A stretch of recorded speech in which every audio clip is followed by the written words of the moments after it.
불교를 비롯한 국내 4대 종단의 종교인들이 3.1절을 맞아 분단의 현장에서 생명과 평화의 세상을 발언하는 선언문을 발표하고 22일간의 순례길에 나섰습니다.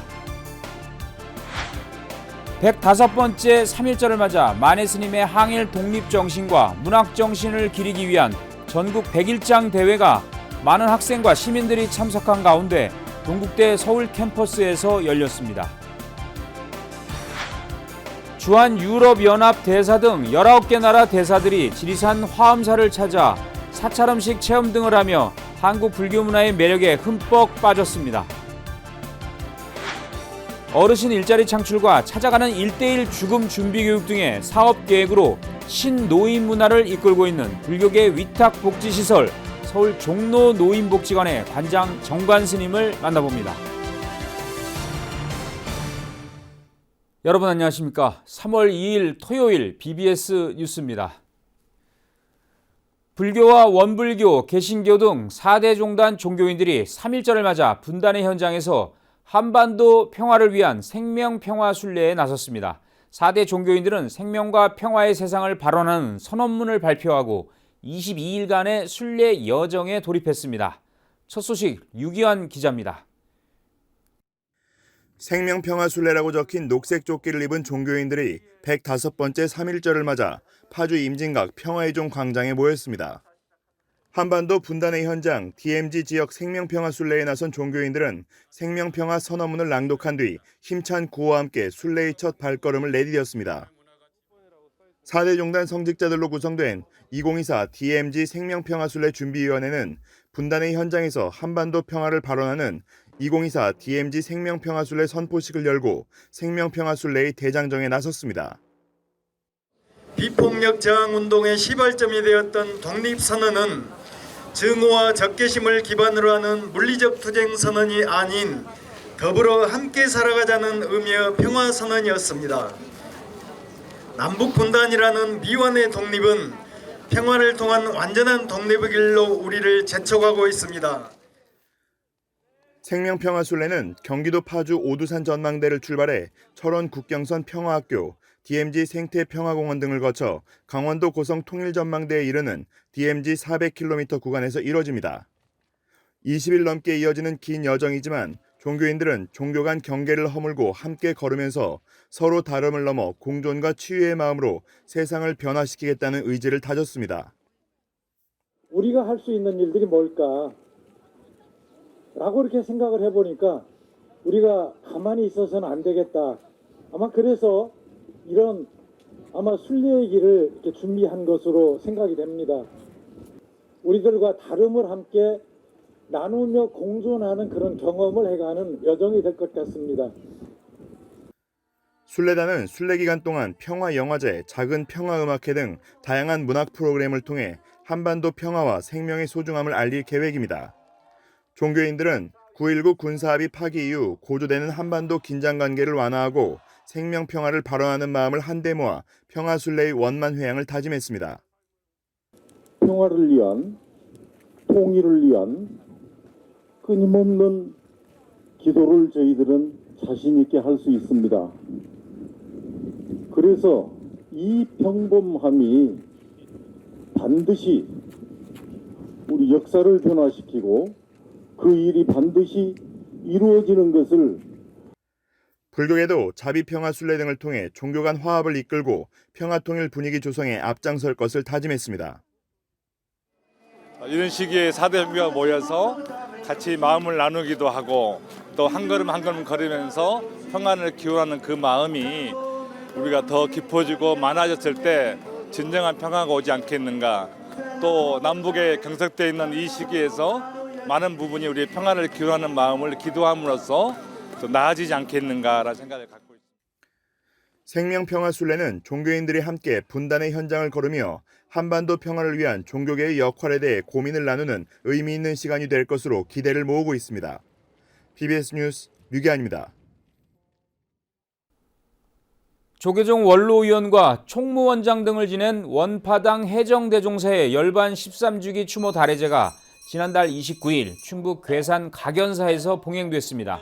달해제에는 문도 대표인 법주사조실 지명스님, 법주사주지 정도스님, 각연사주지 법공스님 등 사부대중 50여 명이 참석해 해정 대종사의 유훈을 되새겼습니다. 저 인사 스님께서는 그 생전에 말씀하시기를 수행과 포교가 둘이 아니다.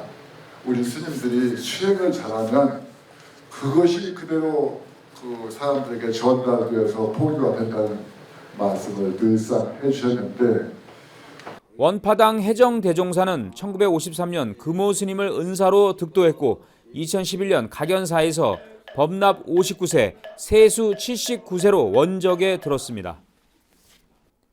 진각종이 원정각 대종사의 열반 30주기를 맞아 대종사의 가르침을 되새기는 자리를 마련했습니다. 진각종은 지난달 24일 대종사가 주석했던 서울 성동구 도선동 밀각시민당에서 통리원장 도진정사를 비롯한 유가족이 참석한 가운데 열반 30주기 추념불사를 봉행했습니다. 지난해 이제 종대열반 60주년 제가 이제 여러 가지 기념 행사를 또 했습니다. 그리고 오늘부터 은혜가 대종사님 또 열반 30주년 행사를 이렇게 또 하게 됐는데, 어쨌든 뭐 이런 것도 다 또 인연이 아닌가 싶습니다. 오늘 원정각 진각성사 원정각 대종사님 열반 30주기 추념불사에 함께 자리해주신 모든 분들께 또 우리 감사드리고, 원정각 대종사는 지난 1969년부터 진각종의 가장 큰 어른인 총인을 지내다 밖으로는 법신 붙여요, 안으로는 자성 붙여라, 눈앞의 상에 의뢰하지 말고 시민을 믿을지라는 열반송을 남기고 지난 1994년 입적했습니다. 105번째 3.1절을 맞아 독립운동가이자 민족시인이었던 만해 스님의 독립정신과 문학정신을 기리는 전국 만해 백일장 대회가 열렸습니다. 초중고등학생과 대학생, 일반인 등이 참여해 만해 스님의 사상과 가르침을 되새겼습니다. 이연서 기자입니다. 고사리 같은 손으로 꼬물꼬물 자신만의 문학 세계를 펼칩니다. 나름 진지한 모습으로 글씨를 썼다 지웠다 자신의 생각을 종이 위에 펼쳐 나갑니다. 이렇게 큰 대회는 처음이라서 뭔가 설레기도 하고요. 뭔가 자신감이 100이었던 게 90으로 조금 떨어지기도 했어요. 진짜요? 저는 대상이죠. 대상은 제 겁니다. 105번째 3.1절을 맞아 민족의 저항신 만해 스님의 발자취를 잇는 제44회 전국 만해 백일장이 스님의 모교 서울 동국대 서울 캠퍼스에서 열렸습니다. 꽃샘 추위를 뚫고 전국 각지에서 모인 초중고 대학생, 일반인과 군장병 등 1,300여 명이 평소 갈고 닦은 글솜씨를 뽐냈습니다. 이번 백일장의 주제는 마음의 온도 봄비를 맞다, 낙타, 용서를 하는 방식, 새벽강 등 5가지로 시와 시조, 산문분야로 나뉘어 실력을 겨뤘습니다. 특히 만해 백일장은 전국에서 열리는 백일장 가운데 유일하게 대통령상을 받을 수 있어 시험장 내엔 더욱 긴장감이 흘렀습니다. 영예 대상인 대통령상은 용서를 하는 방식을 주제로 소설을 출품한 단국대 3학년 김혜진 학생에게 돌아갔습니다. 만해 백일장은 지금 3번째로 참가를 한 건데요. 이렇게 큰 상을 받게 돼가지고 조금 부담이 되기도 하지만 앞으로 더 열심히 해보도록 하겠습니다. 행사에는 조계종 전국 비구니회 회장 광용 스님과 태고종 비구니회 회장 현중 스님 등 주요 스님들과 각계 인사들이 참석해 참가자들을 격려했습니다. 만해 백일장은 만해 스님의 삶을 회고하고 스님께서 남긴 유지와 가르침이 우리에게 희망과 용기를 전해줄 것입니다. 대한불교 청년회와 또 여기 모인 모든 오늘 동참하신 모든 분들께서 계승하여서 문학 발전의 큰 기둥으로 이어나가시기를 기대합니다.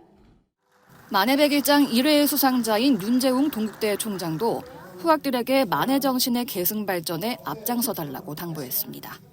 이 만해 스님의 정신을 기린다고 하는 것은 내가 단순히 그냥 어떤 청년 문사가 된다는 게 아니고 민족의 얼을 지니고 용기와 이렇게 대중들을 위해서 헌신할 수 있는 그런 어떤 보살 정신을 우리가 함께 길러야 된다라고 하는 그런 이와 함께 동국대 출신으로 지난 2015년 신동엽 문학상을 수상한 박소란 시인과의 작가와의 대화와 동국대 마술 동아리의 공연 등 다채로운 볼거리도 펼쳐졌습니다. 행사를 주최한 대한불교 청년회 장정화 회장은 최고권위의 100일장이라는 명성은 물론 만해 선사의 문학 정신을 지속적으로 이어나가겠다고 밝혔습니다. 만해 100일장을 통해 만해 한용운 대선사의 문학 정신을 기리는 이 특별한 자리에 창작과 예술이 만나 우리 민족의 역사와 정신을 높이고 있는 것을 감사히 생각합니다. 만해 100일장은 내년부터 학부모와 함께하는 부대 행사 등 행사 규모를 더욱 확대해 만해 정신을 우리 사회 곳곳에 전파해 나갈 계획입니다. 서울 동국대에서 BBS 뉴스 이현서입니다. 주한 유럽연합 대사단이 한국의 천년고찰에서 오찬 간담회를 갖고 사찰 음식을 체험했습니다. 지리산 화엄사를 찾은 마리아 카스티오 페르난데즈 주한 유럽연합 대사 등 19개 나라 대사들은 한국 불교 문화를 체험하면서 천년고찰에서 잊지 못할 추억을 쌓았습니다. 광주 BBS 진재훈 기자가 취재했습니다. 봄비가 촉촉히 내리는 지리산 화엄사. 고즈넉한 산사에 푸른 눈의 외국인들이 찾아왔습니다. 마리아 카스티오 페르난데즈 주한 유럽연합 대사를 비롯해 19개 회원국 대사와 대사관 일행입니다. 대사관 일행을 반갑게 맞이한 교구장 덕문 스님은 화엄사 방문을 환영한다며 사찰 음식을 통해 한국의 불교 문화를 이해하는 시간이 됐으면 좋겠다고 말했습니다. 그러면서 유럽연합 대표부가 전라남도와 좋은 우호 관계가 되기를 기원한다고 강조했습니다. 오늘의 행사를 계기로 유럽연합 대표부가 세계로 돌아가고자 하는 전라남도와 협력과 연대에 좋은 인연이 맺어지기를 기원하며 지구촌의 평화와 인류의 공존 공영을 위하여 모두가 한마음이 되기를 기도하겠습니다. 대사관 일행과 함께 화엄사를 찾은 김영록 전남도지사는 전남은 풍부한 역사 문화 자원을 통해 세계적인 관광 명소로 거듭나고 있다면서 천년 고찰에서 사찰 음식을 즐기며 힐링의 시간이 되기를 바란다고 말했습니다. 모든 것은 에너지로 이루어졌다고 하는데요. 가장 에너지가 많이 쌓여있고 축적된 것이 지리산입니다. 그래서 이 에너지가 많이 담긴 음식들 맛있게 드시고 아름다운 사찰도 둘러보시면서 재충전하시기 바랍니다. 마리아 카스티오 페르난데즈 대사는 전라남도와 화엄사 측의 환대에 감사의 마음을 전했습니다. 감사합니다. Governor Kim and Master Dekmun and all the colleagues, your teams both in the temple and in the Yolanamdo province, with whom we have been working very.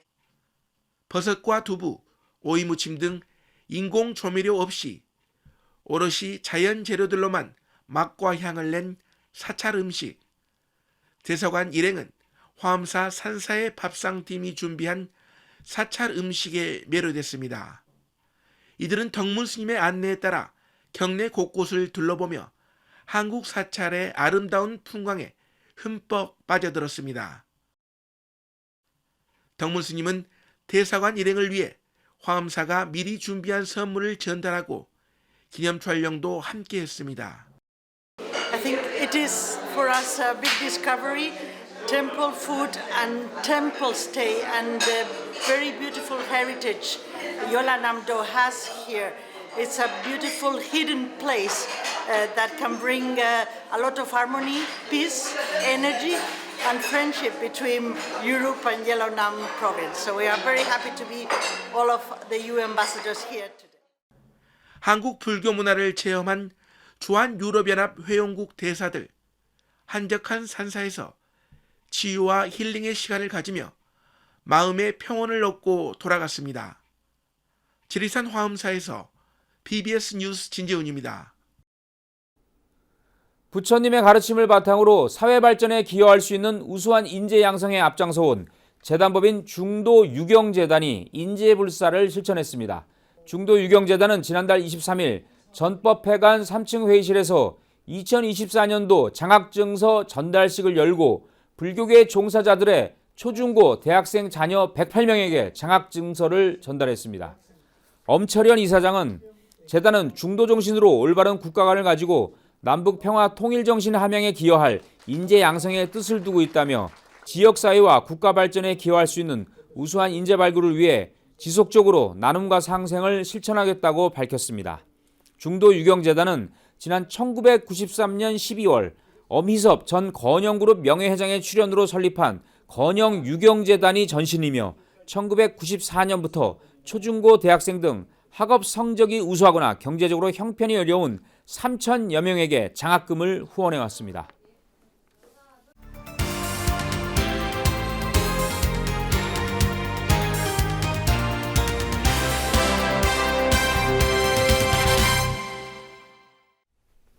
네, 오늘은 서울 종로 지역의 어르신 복지를 이끌어 오시고 불교 사회복지에 아주 중요한 인물이신 분을 모시겠습니다.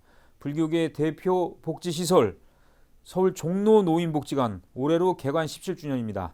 노인문화의 중심, 신노인문화를 이끄는 곳 서울 종로 노인복지관 관장 정관 스님을 오늘 모시도록 하겠습니다. 스님 안녕하십니까? 네, 안녕하세요. 예. 종로 노인복지관은 워낙 많이 알려져 있는데 문을 연 지가 벌써 17년이 됐다고 하는데 불교계 대표 복지기관이라고 할 수 있죠? 간략히 소개 좀 해주시죠. 예, 저희 복지관은 종로구 이화동에 본관과 또 무학동에 분관이 있습니다. 그래서 회원은 약 지금 12,000명이 이용을 하고 계시고요. 그리고 60세 이상 종로 구민의 약 30%가 회원으로 등록이 되어 있습니다. 어르신과 지역 주민의 평생 교육이라든지 취미 개발 그리고 복지관을 통해서 자원봉사라든지 노인 일자리와 같이 사회에 기여하는 이러한 활동에 참여할 수 있도록 저희들이 복지관에서 기여를 하고 있습니다. 예, 서울 종로 노인복지관이 이제 보건복지부나 서울시가 이제 이렇게 감시한다기보다는 평가를 하는데 제가 알기로는 이 3년 만에 하는데 최우수 기관으로 늘 선정이 되고 있다는 거 맞습니까? 네, 당연하죠. 저희들은 자부심을 갖고 전국 1위를 항상 지키고 있습니다. 이야, 그렇군요. 올해 이제 사업 계획을 발표를 하셨어요. 근데 이제 보니까 제일 앞에 보니까 다양성, 형평성, 포용성, 미래지향 운영 방안을 4가지로 이렇게 구분하셨는데 뭐 특별하게 이렇게 구별한 무슨 이유가 있습니까? 예, 이제 저희들이 이제 운영 방향과 이제 평가 지표를 저희들이 DEIF라는 거를 목표로 삼았는데요. 2023년도부터 27년 5개년 계획에 거기다가 다양성, 형평성, 포용성, 그래서 미래 지향성까지 포함을 해서 운영 목표를 정했고요. 그리고 DNI가 또 뜻하는 바와 같이 지역사회 구성원 이런 개개인들의 다름을 인정하고 그리고 조건에 관계없이 모든 사람이 평등하게 존중과 존중받고 또 환영받을 수 있는 그런 환경 문화를 만드는 것이 지역사회의 복지관의 역할이라고 해서 저희 복지관은 미션과 그리고 또 비전에 상통한다고 하여 그래서 그 4가지를 잡았습니다. 예, 이 회원분들의 중요한 관심사가 제가 보기엔 저희 뭐 젊은 사람도 마찬가지입니다만 일자리라든지 뭔가 이 삶의 일과를 어떻게 보냈느냐. 그래서 일자리 창출이 굉장히 중요하고요. 여러 사업 계획이 있는데 종로엔 장금이를 이게 대표 브랜드인데 이거를 브랜드화하겠다. 이거는 어떻게 하겠다는 얘기입니까? 네, 저희들이 이제 그 장을 처음에는 자원봉사자로 이제 이렇게 발족이 됐고 자원봉사를 하다 보니까 거기에 대한 관심들이 많이 높아져서 그거를 이제 판로까지 하면서 시장형 일자리로 이제 됐어요. 네. 그러다 보니까 시장형 일자리로 하다 보니까 어쨌건 판매가 또 어르신들에게 목적이 되어야만 이 어르신에게 주어지는 것들이 좀 많잖아요. 그래서 저희들이 이제 온라인 판매로 하려고 계획을 하고 있고 예전에는 이제 뭐 그 판매하는 데가 그냥 오셔서 이렇게 1대1 오프라인으로 팔았다면 지금은 모든 거를 온라인에다가 이제 좀 중점을 둬서 좀 판매를 하고자 합니다. 예. 네. 그리고 요즘 시대가 이제 디지털 시대라고 합니다. 사실 뭐 AI다, 뭐 제4혁명이다, 뭐 여러 가지 얘기들이 있는데 사실 어르신들은 디지털에 대해서 약해요, 사실. 네. 저희도 약합니다, 사실. 근데 디지털 활용도를 높이는 방안, 종로 시니어 디지털 센터라는 것을 만들어서 활용하고 있는 건가요, 그럼? 지금 현재 하고 있습니다. 그래서 저도 되게 디지털에 되게 약한데요. 네. 지금 이제 그 코로나19를 거치면서 모든 일상이 다 이렇게 디지털화 되면서 자리를 잡았어요. 그러다 보니까 편리해진 점도 있겠지만 디지털에 적응하지 못하는 이제 이런 분들이 많이 소외되고 있어서 저희 복지관에 이제 포용적 디지털 복지 생태계 조성이라는 이러한 가치를 바탕으로 해서 22년도 12월 달에 종로 시니어 디지털 센터를 개소를 했습니다. 그러다 보니까 AI 로봇이라든지 스마트 테이블 이제 이런 것들이 24대의 디지털 기기가 운영을 하고 있고요. 그리고 스마트폰, 키오스크 이제 이런 거를 디지털 이제 리터러시 교육도 21개 과정을 저희들이 운영하고 있습니다. 현재. 그래서 이제 저희 복지관에서는 그것뿐만 아니라 식권이라든지 그리고 셔틀버스 탑승권 뭐 이런 것들을 키오스크로 발권해서 디지털 기기를 반복적으로 이렇게 사용을 해서 어디 가서도 떳떳하게 당신들이 할 수 있도록 그러한 거를 저희들이 좀 교육을 시키고 있고요. 그래서 저희 복지관에서 가까운 복지관에서 이런 디지털 기계를 좀 가까이 해서 일상생활에서 자연스럽게 다가갈 수 있도록 그런 생활을 지원하고 있습니다. 예. 근데 사실 요즘 중요한 게 있습니다. 스님도 아시겠습니다만 이 웰다잉이라고 그러죠? 네. 죽음 준비. 그래서 찾아가는 1:1 죽음 준비 교육을 하겠다. 그런 얘기고요. 이 상당히 의미가 있는 제목 같아요. 고백 미디어 체험관. 이런 것도 구축할 예정이라고 하는데 상당히 좀 중요한 사업 같습니다. 좀 소개해 주시죠. 저희 복지관에서는 저희 한 17년 동안 죽음 준비 교육을 약 700명 가까운 어르신들에게 교육을 좀 했고 교육을 들으신 분들이 죽음 불안이 감소하고 또 자아 통합감의 향상이 굉장히 이제 높아진 그런 성과를 저희들이 측정을 했습니다. 그래서 다만 고령이거나 그래서 거동이 불편한 이런 분들을 위해서 복지관에 이제 찾아오지 못하기 때문에 저희들이 이제 이분들한테 교육 참여가 못하니까 이거를 다양한 교육 방법을 통해 가지고 칵테일처럼 조합하는 이런 블렌디드 러닝 이런 개념을 죽음 준비 교육과 접목해서 어르신들에게 댁으로 찾아가는 이런 죽음 준비 교육을 저희 복지관에서 최초로 시도하고 있습니다. 그래서 간단히 설명드리면 교육을 받은 생활지원사가 어르신 댁에 가서 전문 강사의 강의 영상을 보여드리고 워크북을 활용해가지고 죽음 준비 교육을 실천해보는 그런 과정이라고 할 수 있겠습니다. 그래서 고백 미디어 체험관은 죽음이 우리의 삶과 또 삶의 과정 중에 하나인 자연스러운 일인데도 죽음을 두려워하거나 나와 상관없는 일이라고 이렇게 이제 생각하는 분들이 아직도 많이 있습니다. 그래서 남녀노소 누구나 방문해서 컨텐츠를 오감을 느끼면서 죽음 준비의 필요성을 깨닫고 그리고 죽음 준비 방법을 쉽게 알 수 있도록 저희들이 미디어 체험관을 운영하고자 하는 것이 저희 올해 목표입니다. 예, 알겠습니다. 네, 오늘 우리나라를 대표하는 복지시설 가운데 하나이죠. 서울 종로 노인복지관 관장 정관 스님과 말씀 나눴습니다. 오늘 말씀 대단히 고맙습니다. 감사합니다. 이상으로 3월 2일 토요일 BBS 뉴스를 마칩니다. 시청해 주신 여러분 고맙습니다.